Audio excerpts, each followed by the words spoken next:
Congress BRS బీజేపీలు BC వ్యతిరేక పార్టీలని TRP రాష్ట్ర ప్రధాన కార్యదర్శి వట్టే జానయ్య యాదవ్ విమర్శించారు. ఆ పార్టీ కార్యాలయంలో మాట్లాడుతూ మున్సిపల్ చైర్పర్సన్ గా బీసీలను కాదని అగ్ర కులాలకే పదవి కట్టబెట్టారని ఆరోపించారు. 60% మంది బీసీ కౌన్సిలర్లు ఉన్నా అన్యాయం జరిగిందని, బీసీలు ఎదగకూడదన్నదే ఆ పార్టీల అజెండా అని మండిపడ్డారు. బీసీ వర్గాలు ప్రశ్నించడం నేర్చుకోవాలని అన్నారు. సూర్యాపేట మున్సిపాలిటీ ఉమ్మడి నల్గొండ జిల్లా వ్యాప్తంగా ఉండబడినటువంటి బీసీ ఎస్సీ ఎస్టీ మైనార్టీ సోదరులందరూ కూడా నమస్కారాలు. సూర్యాపేట మున్సిపాలిటీ పరిధిలో ఉండబడినటువంటి బీసీ సమాజం ఆలోచించాల్సినటువంటి సమయం.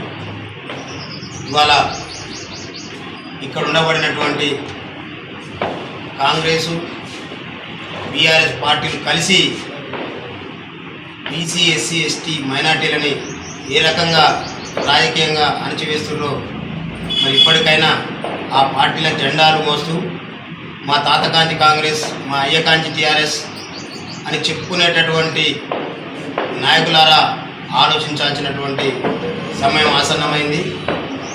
ఇంకా కూడా ఆలోచించకపోతే మరి మన జాతుల యొక్క పరిస్థితులు ఏ రకంగా తారుమారైతున్నాయో కూడా తెలుసుకోవాల్సినటువంటి సందర్భం. ఇవాళ బీఆర్ఎస్ పార్టీ నాయకుడు మాట్లాడతాడు, చైర్మన్ క్యాండిడేట్ని ప్రకటించమంటే ముందు కౌన్సిలర్ గెలవాలి కదా అని బీఆర్ఎస్ క్యాండిడేట్. అదేవిధంగా కాంగ్రెస్ పార్టీ 2 పదవులు ఉన్నటువంటి రెడ్డి 3వ పదవి మున్సిపల్ చైర్మన్ కావాలని ఆశపడితే మరి తెలంగాణ రాజ్యాధికార పార్టీ ఇక్కడ ఉన్నటువంటి సమాజం అంతా అడ్డుకోగానే మరి దాన్ని ఏ రకంగా ఇవాళ అనేక మంది మరి ఇక్కడ ఉండబడినటువంటి సాహుకారులు ఈ పార్టీలో జెండాలు మోస్తున్నటువంటి వాళ్ళు ఉన్నారు.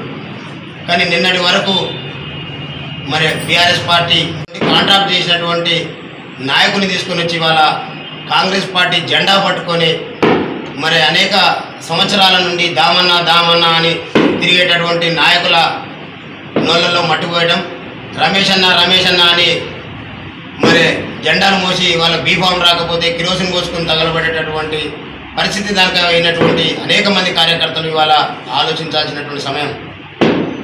ఇవాళ దామన్న ఎమ్మడి తిరిగితే రమేష్ అన్న పొందబెట్టినటువంటి పరిస్థితి పోటీ చేసిన కాడ. మరి రమేష్ అన్న ఎమ్మడి తిరిగితే దామన్నమ్మ వర్గం పొందబెట్టినటువంటి పరిస్థితి. అంటే ఇంతకాలం ఆ పార్టీల యొక్క జెండాలు మోసి చివరికి పదవులు వచ్చే సమయం రాగానే మరి యొక్క పదవుల్ని ఈ అగ్రవర్ణ పార్టీలు, అగ్రవర్ణ నాయకులు ఈ బీసీ ఎస్సీ ఎస్టీ మైనార్టీలకు దక్కకుండా మరి కాంట్రాక్టర్లని, బడా నేతల్ని తీసుకొని వచ్చి ఇవాళ పదవులు ఇస్తున్నటువంటి దుర్మార్గమైనటువంటి చర్యల్ని మరి తెలంగాణ రాజ్యాధికార పార్టీ ఖండిస్తూ ఉంది. పడినటువంటి మా బీసీ ఎస్సీ ఎస్టీ మైనార్టీ బిడ్డలు ఇప్పటికైనా ఆలోచన చేయాల్సినటువంటి అవసరం ఉంది. జెండాలు మోస్తున్నటువంటి మా బీసీ బిడ్డలు దాదాపు 28 మంది 29 మంది మరి గెలిచినటువంటి మా బిడ్డలు మరి వాళ్ళకి ఎందుకు చైర్మన్ అవకాశం రాదు?